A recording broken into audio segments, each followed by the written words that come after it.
Hi, Scorpio, and welcome to your mid-February Psychic Tarot forecast. So, on with your reading, Scorpio. This is a very, very different reading, and I say that because you have some major arcanas. Let's see, you have 1, 2, 3, 4 major arcanas. And while some of the signs have been averaging more than, well, at least a couple, you guys have 4. So this is the most of any sign. So the universe is really wanting to speak to you, give you divine messages this particular 2 weeks, or maybe into March or April or May. I mean, sometimes these readings feel like, to me, this is just the beginning. These are messages that the universe wants you to know on this particular path at this particular time. And again, this is for Scorpio, Sun, Moon, or Rising. Always make sure to watch your moon and rising signs as well. So I'm going to start at the beginning with your first card in first place, and this is the same as what I call the transformation card. Traditional tarot, it's called the death card. I've never really enjoyed that because it's not, I wouldn't say never, but almost never about physical death. This is usually about transformation, about the butterfly opening up its wings, coming from the cocoon. And it may be that some of you all feel like you've had to transform out of a relationship that hasn't worked out, and you've become a new you, or you're feeling new spiritual alignment within yourself, or you've been at a job that's possibly not worked out. But there is room for growth. There's room for transformation. Actually, this is one of the most positive cards. It comes after a time when we've, it's called the death card. Okay, well, we'll go with that. Well, after death, what? Well, there's rebirth, right? So here, in fact, this deck calls it the Lord of Shadows. So here's this sort of shadowy person, if you will, no pun intended, standing under this tree. And the tree is fine. It has plenty of leaves. It's blossoming. It has a little bit of fruit here and there, and the butterfly. And then there's a water well, so there's always abundance. And then this man and boy are walking into the meadow. So they've come out of a place of stagnation and they're going into the new. And that's what I was talking about a minute ago at the beginning of the reading, is this is a year to do that numerologically. It really, really is. I don't know what your personal year is. Add 1 to your month and day of birth, and add all 3 of those together. That will give you your personal year. And if you'd like a reading about your numerology and cards, then I'd be more than happy to do that. But again, the overall flavor of the world is people are wanting to break out of bounds and do things differently. And if you've been forced to do that, or in some form or fashion, then, so be it, and go with it. Because you all, of course, you're so intuitive. And here's the High Priestess card. She's coming up. So another major arcana card that she doesn't talk about her truth and her truths. She dwells on her inner awareness. And I mean dwells in a positive sense. She's psychic. She's intuitive. She knows that she has the strength and the wherewithal within her to create her own magic as she's doing. You see, and then there's, of course, the moon in the card that represents psychic intuition, our self-inner awareness, where the sun is our manifestation, if it's in a card. So she's making new magic because she just knows that that's the best thing for her to do. She's always going with the tides. She knows the cycles, like I said, of the moon. So she knows that there's a full moon, then it goes back down to the sliver, the new moon. And she gets that life is not always peachy and roses, that sometimes we need to recreate there can also be hidden truths that come out when she's around, because she does represent the mystical side of life. So it could be that too, if some hidden truths come out in your relationship, in your job. And speaking of, the card in the middle is the Two of Swords. So these two are negotiating. Maybe a new contract. They're trying to work things out. And between the two, or between, and on the other side are these two major arcanas. Actually, all surrounded except for this card. So you may be negotiating new contracts. You may be in negotiations of business. Maybe at the place of employment where you are, you may need to take a lesser salary for what you're doing, or maybe a different position. But some of you are needing to negotiate. But again, use your inner strength and confidence while doing so.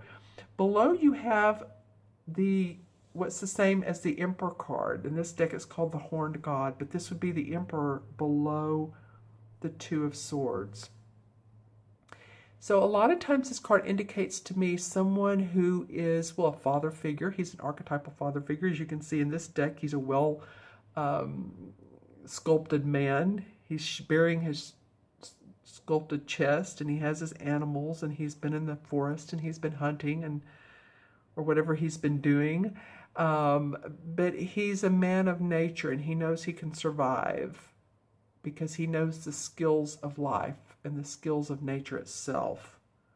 He has the fox and the bear and the deer, the birds, raccoon.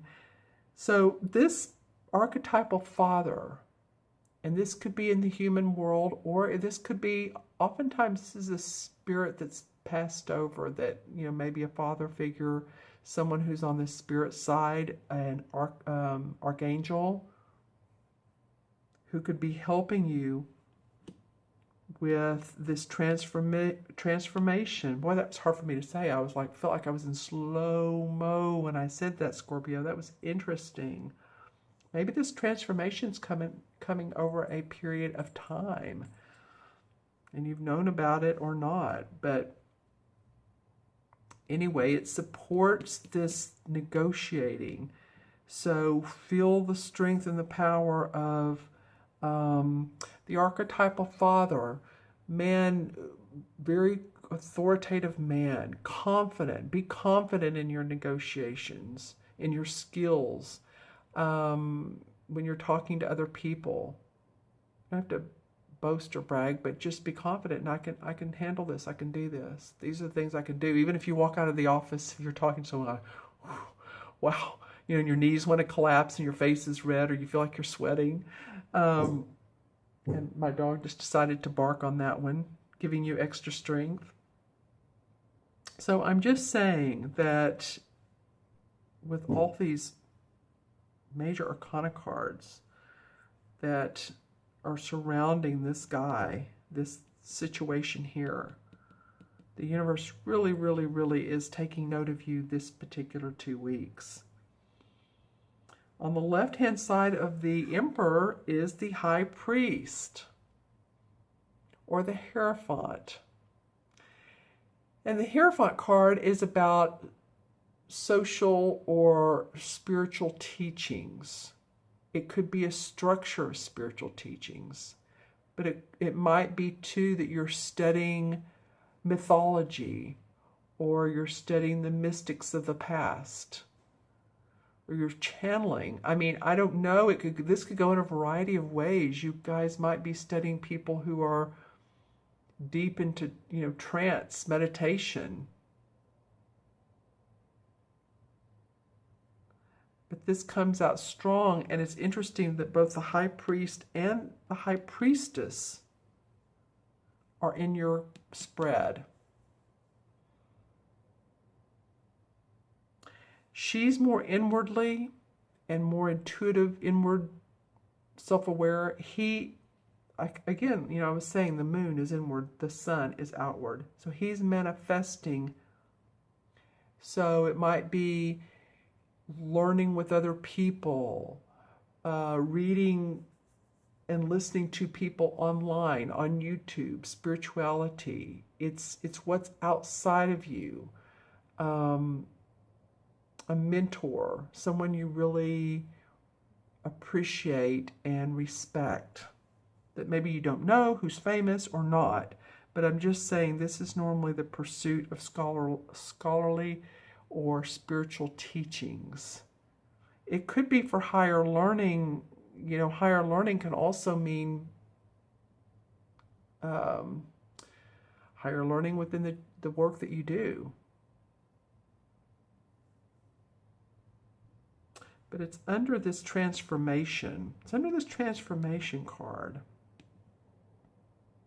So that would make sense. I mean, this makes perfect sense. He's in the scholarly spiritual pursuit and he's transforming.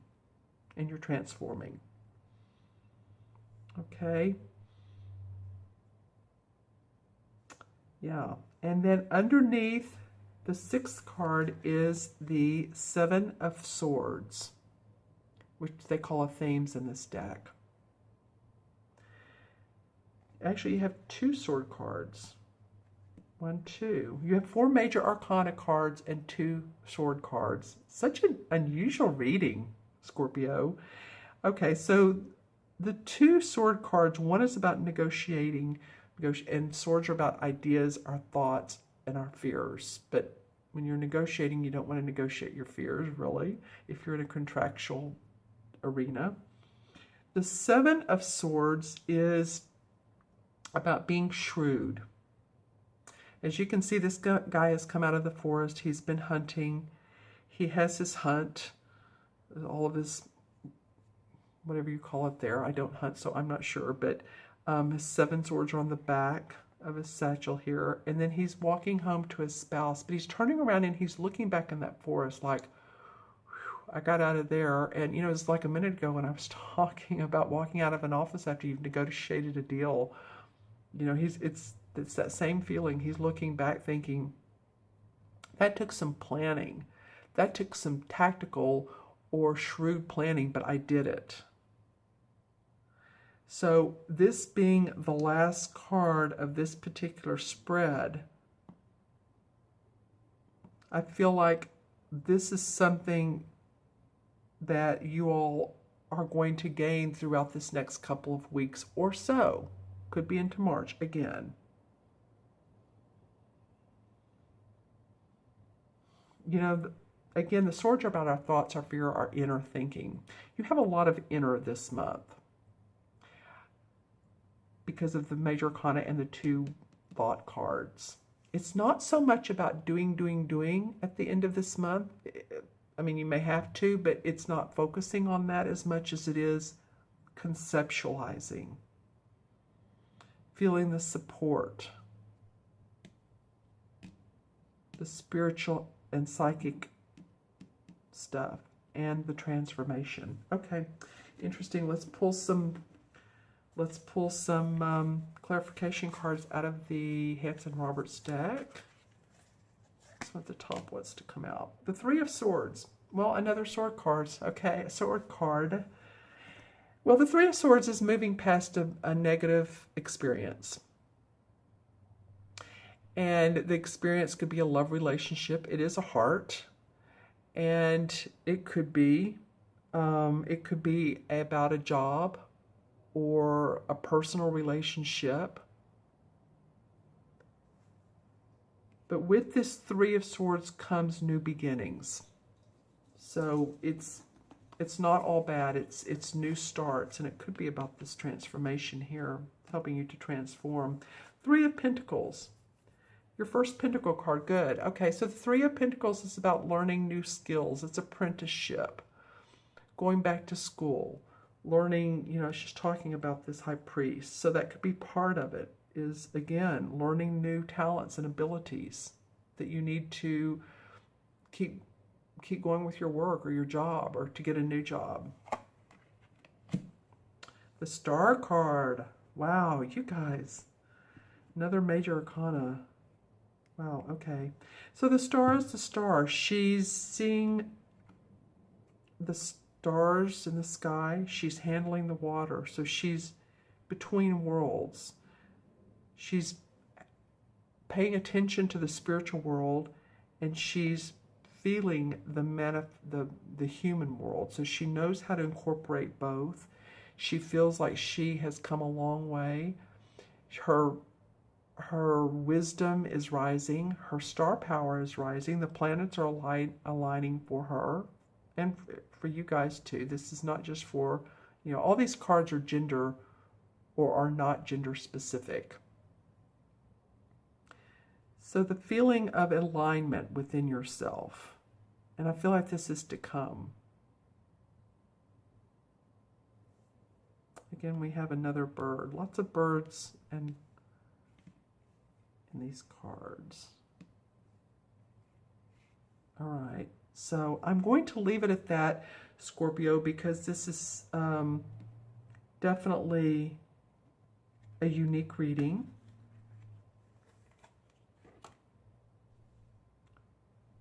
So just, pay attention to the special messages. You may want to watch this video at the end of the month as well. And the major arcana cards, again, are standing out to you. Transformation, psychic inner awareness, spiritual pursuits, or higher learning. And this could be a spirit, someone in the spirit archangel. If you look for signs and synchronicities of spirits around you, sometimes they like to, you look at the clock, of course, it's 11:11 or 333 or 444. Sometimes we'll see coins and feathers or, whatever it is that gets your attention on a consistent basis. That's a synchronicity. All right, I'm going to add these up. And we have 13 and 2 is 15, 17, and 5 is what, 22, and 4 is 26, and 7 is 33. Is that right? I'll do that again. I have 33, but that would be a master number, but let me go backwards here. 7 and 4 is 11, and 5 is 16, 17, 18, 19, 20, and 13 is 33. Okay, so 3 and 3 is a master number. I don't deduce that. I will to match the major arcana, but not in numerology.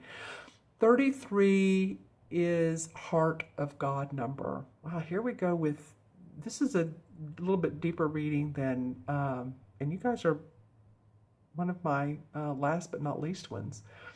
So,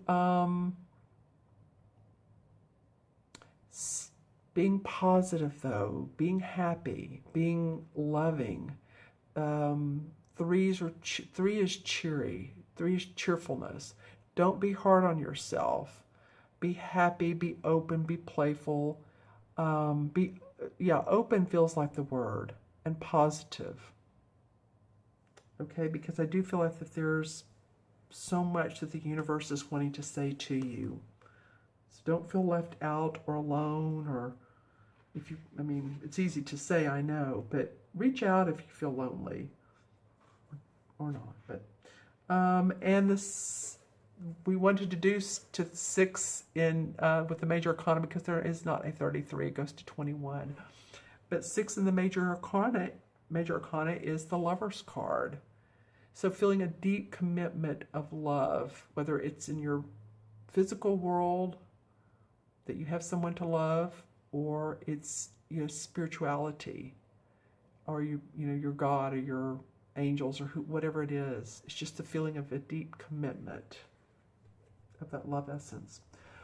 All right, Scorpio, thank you guys so much for joining me. I really, really appreciate it. Leave comments below.